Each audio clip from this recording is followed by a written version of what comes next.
Kerjanya ntar dulu deh. Suka nunda kerjaan, gimana cara ngatasinnya?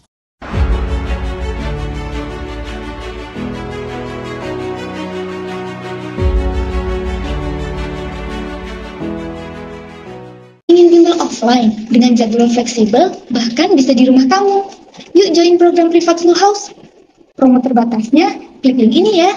Halo semuanya, selamat datang lagi di channelnya Panara. Hari ini kita akan ngebahas tentang tips efektif buat menghentikan kebiasaan menunda kerjaan. Aku tahu banget kalau kamu udah pasti tahu, ini namanya prokrastinasi. Oke, kita akan mulai dari kenapanya dulu. Kenapa orang bisa prokrastinasi? Prokrastinasi ini seringkali merupakan kebiasaan buruk yang terbentuk dari pola pikir dan juga perilaku, kayak misalkan rasa males ataupun kurang motivasi aja. Dalam benak kita tuh kayak mikir, tahu sih ini tuh merupakan tugas yang penting, tapi tuh rasanya malas banget buat ngerjain. Kayak mending scroll sosmed dulu, ngerjain yang lain dulu, ngobrol sana-sini dulu, ketemu temen dulu. Ayo, siapa yang kayak gini? Tenang aja, kalian gak sendiri kok. Yang kedua, adanya ketakutan dan juga kecemasan. Jadi beberapa orang itu mungkin ngerasain prokrastinasi ataupun ngelakuin prokrastinasi ini karena mereka ngerasa takut, ngerasa cemas, sama tugas real life yang sulit ataupun menakutkan.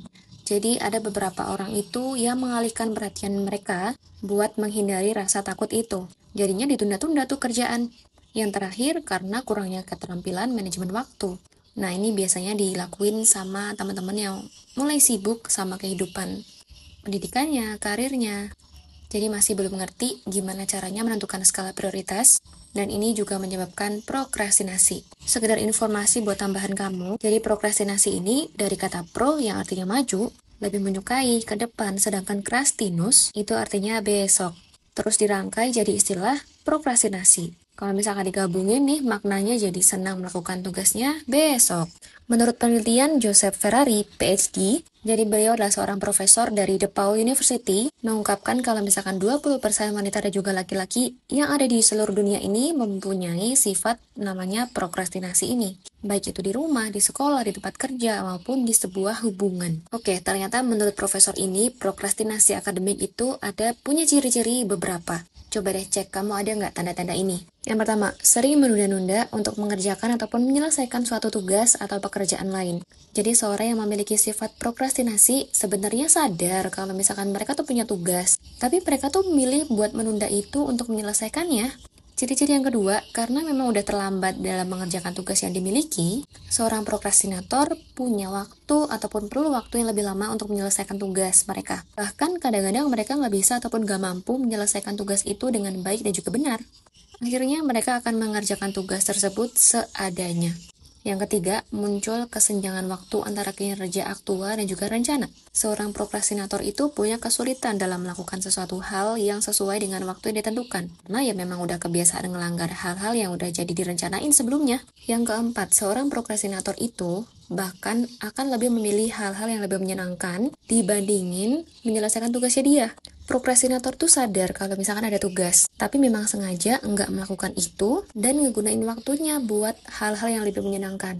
Kayak misalkan nonton film, main gadget, ketemu temen, dan lain-lain. Oke, lanjut. Terus gimana cara mengatasinya? Yang pertama, kita bisa membuat rencana secara tertulis, karena memang salah satu penyebab timbulnya sifat prokrastinasi ini ya karena lupa ataupun lalai. Nah, kalau misalkan ditulis, otak kita tuh akan lebih ngerti dan juga paham dan lebih ngeh gitu loh kalau misalkan kita punya tugas yang penting buat dilakuin. Yang kedua, mulai kerjain sekarang juga. Kalau kamu adalah seorang prokrastinator yang kayak sering-sering males-malesan untuk ngelakuin suatu pekerjaan, maka yang kedua ini cocok banget buat kamu, pakai prinsip mulai kerjakan sekarang juga. Yang ketiga, kamu bisa meningkatkan motivasi kamu. Kebanyakan orang nunda pekerjaan itu ya karena memang ngerasa kayak nggak punya motivasi aja. Misalnya, nggak pengen punya karir impian, nggak ngerti mau jadi apa, nggak pengen meningkatin pendapatan, ya udah kayak ngerasa cukup aja sama pendapatan sekarang. Kayak misalkan, ya udah deh kalau misalkan nggak lolos, nggak apa-apa. Itu namanya kurang motivasi. Mulai sekarang ayo ubah, hidup cuma sekali, ayo dimanfaati dengan benar, dan ayo kita maksimalin potensi diri kita. Yang keempat, ciptain kebiasaan disiplin. Coba untuk terapin sifat disiplin ini dalam membangun ataupun menciptakan kebiasaan sehari-hari. Misalnya, biasanya tidur jam 1 malam. Oke, hari ini ataupun besok aku akan mulai tidur sesuai dengan jadwal sebelumnya.